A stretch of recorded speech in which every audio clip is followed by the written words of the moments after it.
Technology वाढतीये, AI येतंय, ठीक आहे. एवढ्या वेगवेगळ्या प्रकारचे तुम्ही जसं फॅब्रिकेशन बोलला, फायबरचं बोलला, मोल्डिंग बोलला, लेझर कटिंग बोलला. या सगळ्या टेक्नॉलॉजीसाठी साताराच्या आसपास आर्ट स्कूल्स तेवढ्या आहेत का? म्हणजे त्या प्रमाणावर, कारण तुमचा आता बिझनेस वाढतोय म्हणजे तुम्हाला लोकं लागणार. नुसती लोकं नाही लागणार, ती स्किल आणि टॅलेंटेड लोकं लागणार. सातारमध्ये तो अभाव आहे. म्हणजे आर्ट स्कूल कमी आहेत आणि त्या लेवलचं त्यांना शिकवलं जात नाही सातारमध्ये. हम्म. आम्हाला आमचा एक एम्प्लॉय तयार करण्यासाठी किमान 2 वर्ष जातात.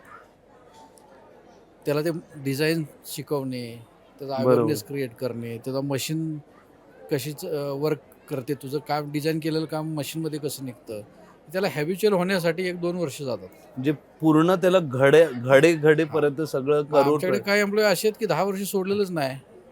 कारण आम्ही आमचं कंपनीतलं वातावरण खूप फ्रेंडली आणि रिस्पेक्टिव्ह ठेवलेलं आहे एकमेकांना.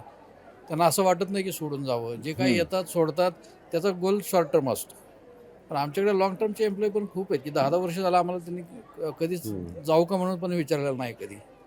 कारण आम्ही त्यांना फॅमिली मेंबरसारखं ट्रीट करतो. आणि मग ही तुमच्या बिझनेसची स्ट्रेंथ आहे ना. त्यांना काय पाहिजे ते तुम्ही द्या आणि तुम्हाला ज्या बिझनेसमध्ये काय पाहिजे ते करून घ्या. 2 ऑप्शन, एक तर माणसं तुम्ही स्वतः तयार करा किंवा मार्केट म्हणजे जो तयार आहे त्याला तुमच्या कंपनीमध्ये आणा. बिझनेसमध्ये म्हटल्यावर तुम्हाला फास्ट जायचं तर मग तयार माणसं कंपनीमध्ये घेऊन या. बरोबर. तुमच्या प्रश्नाचं मी उत्तर देतो. तुम्ही म्हणला की AI ॲक्च्युली आमचं आता जेच परवाच डिस्कशन झालं की हाऊ टू यूज सॉफ्टवेअर्स. आम्ही जे काम करतो, टू बी ऑनेस्ट, जे मला वाटतं आम्ही खूप TDS काम करतो.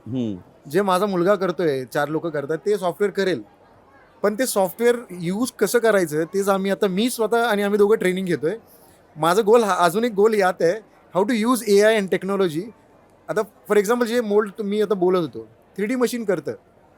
मला तेच आता 3D मशीनवर कसं करायचं. माझा एक मित्र आहे ॲक्च्युली आयर्लंडमध्ये, तो मला ट्रेन करतो या बेसिसवर. तो हे करतो, पण तो ॲज अ हॉबी म्हणून करतो, पैशासाठी नाही करत. ओके. तो मला ट्रेन यू, तुम्ही लोक 10 वर्ष मागं आहे. म्हणलं तो आयर्लंडमध्ये मला सांगा, तू जर मूर्ती बनवतोयस ते 10 वर्ष मागेस तू. टेक्नॉलॉजी जुनी म्हणजे झाली. आम्ही अजून ओल्ड टेक्नॉलॉजीने करतोय, तर आम्ही एवढं चांगलं काम करतोय. If you add the digital world, what is technology आणि AI. आता मी माझा बॅकग्राऊंड टेक्नॉलॉजिकल आहे.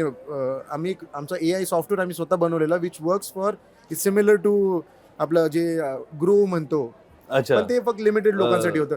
तो I came from that background. पण माझं काम मी बघतो शेअर्स इन्व्हेस्टमेंट म्हणजे ओके ओके.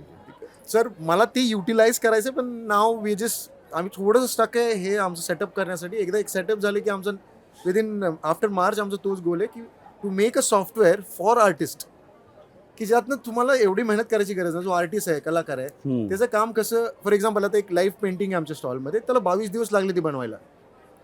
पण जर आता सॉफ्टवेअर मी एकदा करत होतो, तर सॉफ्टवेअर एका दिवसात बनवू शकतं आणि प्रिंट पण करू शकतं. पण ते टेक्नॉलॉजी शिकायला थोडासा आम्हाला वेळ लागणार. नाही, पण तसं बघितलं तर मग कम्प्युटरनी पेंटिंग बनवणं आणि हँड पेंटिंग बनवणं काही लोकांना ऑप्शन नाहीये. किती AI डेव्हलप झालं ना, जे काम तुम्हाला हाताने करू शकतात ते कम्प्युटर का ते व्हॅल्यू नाही. कारण कम्प्युटर म्हटलं की तो तसे 10 डिझाईन करणार, आर्टिस्ट ते एकच बनवणार. एकच असणार. तर तो आर्टिस्टची कला म्हणजे AI इकडे आलं की ह्युमन इकडे येणार.